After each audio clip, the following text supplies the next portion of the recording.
Oi pessoal, como vocês estão? Espero que vocês estejam bem. O vídeo de hoje é um vídeo muito difícil, é assim, o pior vídeo aqui do canal, porque é um vídeo que vai mexer comigo, eu vou ter que falar, mas eu preciso gravar esse vídeo para poder explicar para vocês o que ocorreu com meu pai, o que estava acontecendo, até porque muitos inscritos aqui do canal oraram por ele, pela cura, e esse vídeo é para explicar para vocês, tá bom? Bom, para quem não sabe, o meu pai faleceu na segunda-feira e eu vou explicar para vocês o que ele teve, né? Vamos lá. Meu pai, ele foi muitas vezes ao hospital, ele estava se queixando muito, há 4 meses isso,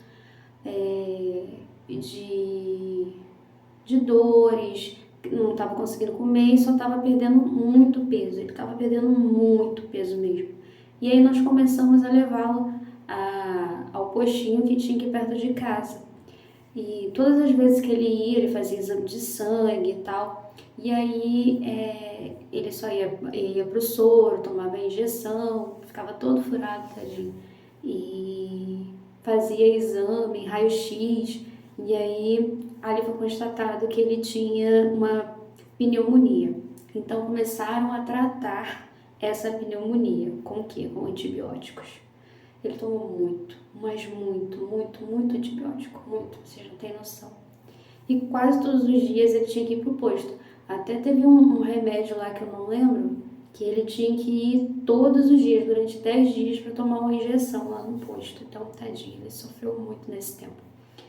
E depois nada do meu pai melhorar, nada, antibiótico não dava jeito. Aí eu falei, não, a gente precisa ir em outro hospital. Aí fomos em outros lugares, nada, era só pneumonia.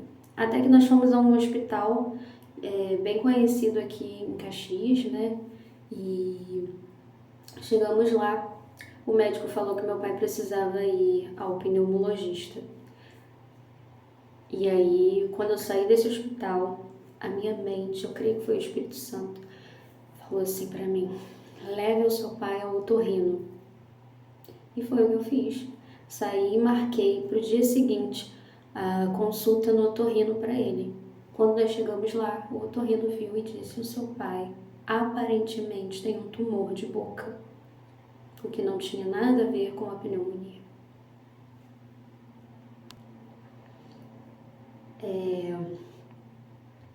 Depois que foi constatado isso, né, nós começamos a correr atrás para ele fazer esse tratamento para resolver isso o mais rápido possível.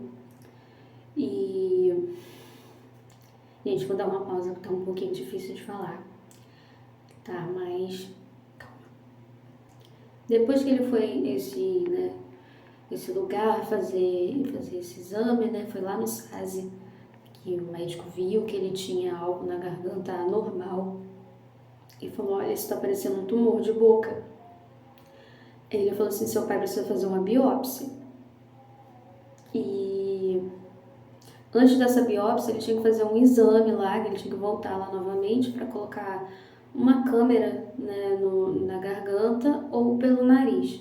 Quando ele foi fazer esse exame, o tumor já estava grande e não passava, né, pela boca, não estava entrando de jeito nenhum. E o médico conseguiu passar pelo nariz, uma câmerazinha pequenininha, e viu que já estava enorme, era uma coisa horrível. Algumas pessoas mais próximas viram, porque eu mostrei o vídeo, e era uma massa horrível, amarela, assim, e por isso que ele não ganhava peso, só perdia, porque ele não conseguia comer, não conseguia se alimentar direito, por conta da dor que ele sentia. E os médicos anteriores falavam que ele tinha apenas garganta inflamada, e ele tomava antibióticos direto, e a garganta não melhorava. E eles não viram nem para olhar, gente, nem para olhar, tá? Nem para olhar. Só falavam que era garganta inflamada, mas era um tumor. Depois disso, né, o médico falou que ele precisava fazer uma biópsia. E só que essa biópsia só fazia em centro cirúrgico, porque era uma laringoscopia com biópsia. Então fui eu caçar todos os hospitais possíveis que estivessem ao nosso alcance para poder fazer essa biópsia. e ninguém fazia. Ninguém fazia laringoscopia com biópsia.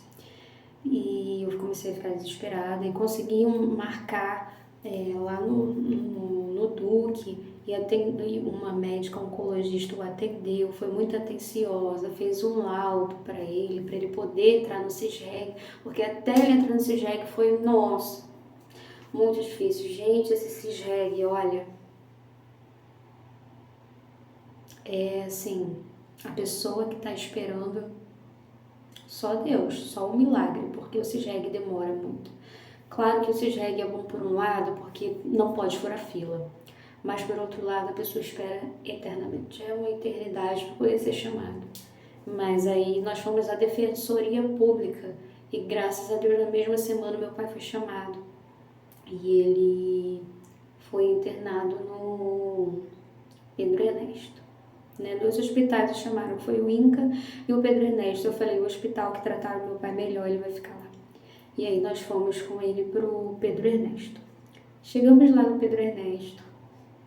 Ele foi muito bem atendido, os médicos de lá são maravilhosos, os enfermeiros, os técnicos, os recepcionistas. O Pedro Ernesto é um hospital maravilhoso. E ele foi para lá, né? Colocaram já de início uma sonda para ele poder se alimentar, porque ele não conseguia mais beber água, não conseguia mais comer nada, nem batido no liquidificador, nada. Ele só perdia peso, só, e não conseguia comer. Aí passaram essa sonda e meu pai veio para casa, né? E aí ele iria voltar novamente, mas já para ficar internado no hospital. E aí ele foi para lá, dormiu aqui em casa, ficou tão feliz, foi para lá. Numa segunda-feira, se eu não me engano, foi dia 22 de janeiro, se eu não me engano, não lembro ao certo. Aí ele foi, ficou internado acho que 2, 3 dias, no máximo, não, acho que 2 dias. E o médico fez a biópsia, e a biópsia só sairia o resultado dia 18 de março. E o estado do meu pai era um estado assim grave, porque ele estava muito debilitado. E aí o médico resolveu dar alta para o meu pai no sábado. Meu pai foi para casa, né, que foi a despedida dele. Né, ele até falou pro médico, eu quero tomar um banho antes de ir. Ele falou assim, não, seu Mariana, deixa pro senhor tomar banho em casa, pro senhor matar a saudade do seu chuveiro. Aí eu tava lá com ele, subi. Aí no sábado ele foi pra casa, né, pra casa dele, da minha mãe, e eu fui pra lá também. E aí ele tava bem, até riu, porque a sonda tava pendurada assim. Ele, meu, por que colocaram isso em mim, parecendo um índio? E aí me deu crise de riso, minha mãe riu, aí ele pegou um papel, não lembro, durex, não lembro o que era, e amarrou lá, depois para soltar, a gente não conseguia, foi muito engraçado. E aí eu falei, pai, agora eu vou embora, amanhã eu volto para te ver, porque tinha que dar comida para ele na sonda, e quem tava fazendo isso era eu. E aí eu até tentei antes de ir dar um pouquinho de comida para ele pastosa, que o médico tinha liberado, mas ele não estava conseguindo comer. Mesmo o médico tendo liberado, eu dei na boca dele. Igual ele fazia comigo quando eu era criança. Até na adolescência, às vezes meu pai fazia umas graças e falava assim, vem cá que eu vou te dar comida na boca. Eu falei, agora é minha vez. Aí eu fui dar, ele, não desce, filha, não tá descendo. Aí eu dei água para ele, dei dipirona, porque ele estava sentindo dor, tudo pela sonda. E ele foi descansar, ele deitou lá na cama e eu fui falar com ele. Aí eu falei, olha, arrumei uma babá que vai tomar conta do senhor. Ela vai vir segunda-feira, porque segunda-feira eu começo a trabalhar, né? Aí eu falei, ó, ela vai vir aqui segunda-feira pra ficar com o senhor. E, né, eu já sei quem é, a Né, uma amiga dele de muito tempo. Aí eu, ela mesma, mas eu vou estar aqui para dar os remédios pro senhor e tal, né? E aí fui embora. Isso foi no sábado, e no mesmo sábado, já era madrugada, né, no domingo já. 3 horas da manhã, 3 e pouquinho, o telefone tocou, o telefone do Guilherme. Minha mãe chorando muito, falou, o seu pai tá passando mal, vem pra cá. E aí a gente foi, chegamos lá, tava tudo vomitado. Era sangue, gente, era sangue. Era muito sangue, sangue por todos os lados. 2 potinhos cheios de sangue. E E aí aquele momento foi desesperador, que eu vi meu pai assim, indo embora. Ele começou a falta de ar, falou, não tô aguentando, não aguentava ficar em pé. Aí eu tive que ligar pro meu tio, porque ele não conseguia ter o carro não conseguia entrar. Aí meu tio, que eu chamo de filho, ele veio e teve que pegar meu pai. Não, aí antes do meu tio chegar, eu conversando, falei, pai, calma, respira fundo, fica calmo. E aí ele, pra não me deixar nervosa, ele, ó, já tô calmo, já tô respirando. Em todo momento meu pai tentava me poupar. Aí, aí meu tio chegou e ele não conseguia andar, ele falava, não tô aguentando. Aí meu tio teve que botar ele no colo e levou até o carro. Aí ele sentou lá no carro, deu a mão assim pra minha mãe. E os dois foram com as mãozinhas dadas assim, sabe, até o hospital. Eu creio que ali era o momento que ele estava se despedindo dela. Aí deitou a cabeça assim no ombro dela. Desculpa, gente. E chegamos lá no hospital. Um maqueiro veio com a cadeira de rodas e ele sentou na cadeira e olhou assim pra mim. Eu falei, pai, o Guilherme tá subindo com o senhor, eu não consegui.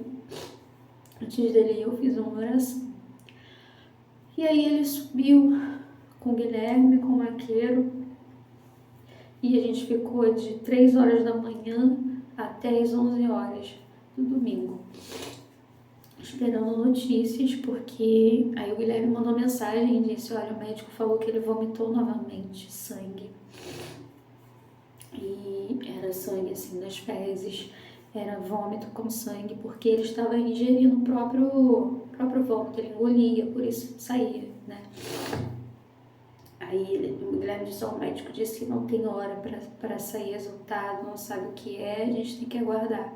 Então nós podemos ir embora. Nesse domingo eu vim embora, né? Todo mundo veio embora preocupado, porque não podia, não tinha o que fazer, tinha que esperar.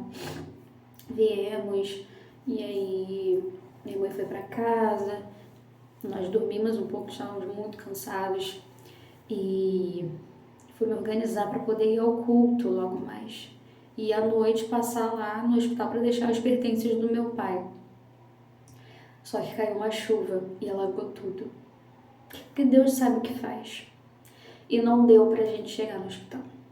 Mas foi um domingo assim que não tem como esquecer, porque foi uma noite sobrenatural que aconteceu lá na igreja. Foi uma noite que eu ministrei e eu senti claramente a presença do Espírito Santo naquele lugar. Eu dizia, Senhor, nos ensina a obedecer a sua vontade, mesmo que a sua vontade venha doer em nós. E eu falei em línguas e foi assim, eu não tenho como descrever como foi aquele culto de sentir a presença de Deus, eu só chorava. Eu creio que naquele momento o Senhor já estava preparando meu coração.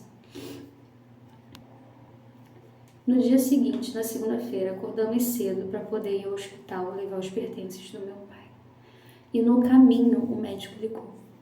Quem entendeu foi o Guilherme, mas ele estava dirigindo, passou o telefone para mim. E o médico falou, olha, a senhora é filha do seu Mariano? Eu falei, sou. Ele disse, seu pai teve uma piora muito significativa de ontem para hoje, de domingo para segunda.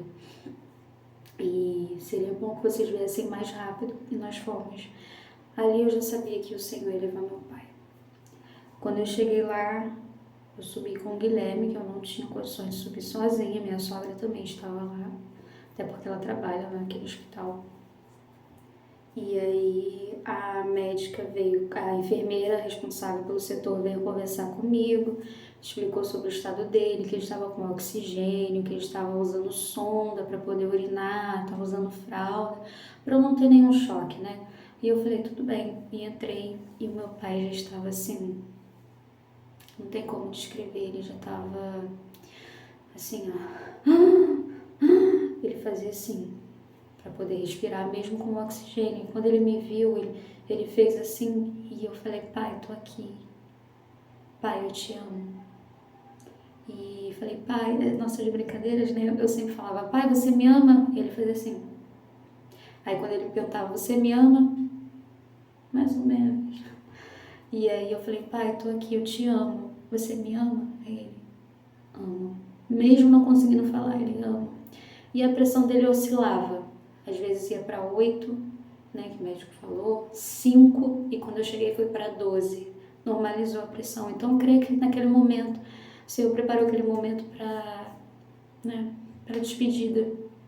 E ali eu cantei, além do rio azul, as ruas são de ouro e de cristais, ali tudo é vida, ali tudo é paz, morte e choro, nunca mais. Cantei no ouvido dele, orei, e aí o Guilherme também, todo o tempo comigo, todo o tempo o Guilherme estava presente, todo o tempo. Segurando minha mão, falando com ele, falou da Latifa, e aí eu falei do Joaquim, falei, ó, Joaquim mandou um beijo, disse pro senhor voltar logo. Aí ele falou, onde? Onde o Joaquim tá? Eu falei, tá em casa. E aí ele tava amarradinho assim com uma fralda para não se machucar, porque ele tava muito agitado, queria soltar tudo. E ali eu fiquei falando com ele que eu amava, beijei muito, enquanto eu falava a lágrima dele escorrendo, assim, sabe? E o Espírito Santo foi me dando uma paz, sabe aquela paz que excede todo entendimento? Foi essa paz que eu recebi ali naquela hora. E eu só falava, pai, fica calmo, vai dar tudo certo, Jesus está aqui. E ele fazia assim, ó, para eu desacelerar, tipo, calma, calma, todo o tempo assim. Eu tive que sair da sala porque os médicos iam fazer um procedimento de injetar morfina para ele não sentir muita dor. E nesse processo que eu saí, quando eu voltei, ele já estava mais debilitado, ficando desorientado. Foi um momento que eu fiquei beijando muito, beijei muito, disse muito que amava e falava o trocadilho que a gente sempre dizia, né? E quando eu faço assim, quer dizer ele, quer dizer eu, né? Que um falava pro outro. Só que naquele momento ele não conseguia falar, então eu falava pelos dois. E eu também. E tu, nós dois. Então, eu também. Era tipo uma piada interna que nós tínhamos desde quando eu era criança. E aí ele ficou olhando para mim, olhando, e eu falando com ele, orando e clamando a Deus. E depois a médica veio para verificar os sinais vitais e ele já tinha partido olhando para mim. Foi assim um momento, eu não tenho como descrever a dor que eu tô sentindo. Todo mundo sabe que o meu pai foi, quer dizer, ele é o grande amor da minha vida, ele sempre vai ser o grande amor da minha vida, o meu pai. Tudo que eu pude fazer enquanto eu fui filha, tudo que eu pude fazer por ele enquanto ele estava aqui, eu fiz. Eu fiz. Eu fiquei com meu pai todo momento, até ele fechar os olhos. Graças ao Senhor, eu sempre tive isso no meu coração de honrar os meus pais. E o amor que eu sinto pelo meu pai é um amor que nada, nem ninguém, nem o tempo, nada vai apagar. Nada. Eu amo meu pai, vou amar eternamente. Ele é o amor da minha vida. Foi o meu pai que me ensinou a amar os animais. Foi o meu pai que me ensinou a ser quem eu sou hoje. Claro que eu queria dar tudo para ele, tudo, sei lá. Meu sonho era poder, com esse canal mesmo, era poder ajudar meu pai, era poder comprar um sítio, que ele gosta de sítio, ele ama sítio. Então, o meu sonho era poder dar esse sítio para ele. Bom, eu não consegui fazer isso, mas graças ao Senhor, o meu pai está com ele hoje. E hoje meu pai não desfruta de um sítio. Hoje meu pai desfruta de um lugar maravilhoso, onde as ruas são de ouro. Hoje meu pai desfruta da presença do Senhor. Hoje ele contempla o rosto do Senhor. E isso não tem preço, não tem sítio que pague, não tem dinheiro que pague, sabe? Mas eu como filha, eu queria ter feito isso por ele. Mas o bem mais precioso que eu pude dar para o meu pai foi conhecer a Jesus. Antes do meu pai descobrir que estava enfermo, que estava com esse tumor, teve uma oração lá em casa e ele recebeu Jesus como Salvador. Ele aceitou Jesus. Esse foi o maior presente que eu pude dar para o meu pai. Conhecer a Cristo e ter a salvação. Então, o que eu quero dizer para você é o seguinte, faz 3 dias que meu pai foi sepultado. E quando eu estava lá no sepultamento, eu fiquei na minha, calada, no meu silêncio, no meu luto. Então, algumas pessoas podem não entender esse meu silêncio, mas eu quero te dizer que o meu choro, ele é derramado no altar do Senhor, ele é derramado nos pés do Senhor. Todos os dias eu falo com o Senhor. O meu silêncio não significa ausência de sofrimento. O meu silêncio só significa que Deus sabe de todas as coisas e que Ele está no controle da minha vida. E que Ele tinha e tem o melhor para o meu pai, para cada um de nós, né? Agora o meu pai foi curado. Agora o meu pai não sente dor. Agora o meu pai não sente sede. Agora o meu pai, ele está vivendo livremente, sem doença, sem dor, sem choro. E a minha esperança é que um dia eu possa encontrá-lo na eternidade. Que essa também seja a sua esperança de quando perder alguém que você ama, o encontrá-lo ou encontrá-la de novo na eternidade. A minha mãe está aqui em casa comigo, vai ficar aqui o tempo que ela quiser, o tempo que ela desejar. Nós vamos viajar hoje para espairecer um pouquinho a mente, né? E vou tentar gravar um pouquinho dessa viagem para vocês, embora seja uma viagem que eu não vou à praia. É um lugar que tem praia? É, mas eu não vou, só se for para caminhar mesmo, mas para tomar banho eu ainda não tô bem e tal. Vai ser um momento para eu preparar meus planos de aula para a escola, que eu começo segunda-feira a trabalhar. Então vai ser um momento para a gente poder descansar a mente um pouco, né? E é isso, gente. Eu queria deixar isso para vocês e sempre dizer para vocês que o Senhor sabe de todas as coisas. A Ele seja dado a honra, a glória e o louvor. E o meu Pai sempre será o amor da minha vida. Honre o seu pai e sua mãe para que seus dias sejam prolongados aqui na terra. Tem gente que diz assim, poxa, eu queria ter tido essa oportunidade de falar isso para o meu pai no último momento. Eu quero te dizer, se seu pai é vivo, você tem essa oportunidade agora. Não espere chegar o último momento, porque a vida é agora. A gente não sabe do amanhã, tá bom? Um beijo, gente. Esse foi o vídeo de hoje. Um beijo e até a próxima, se Deus quiser.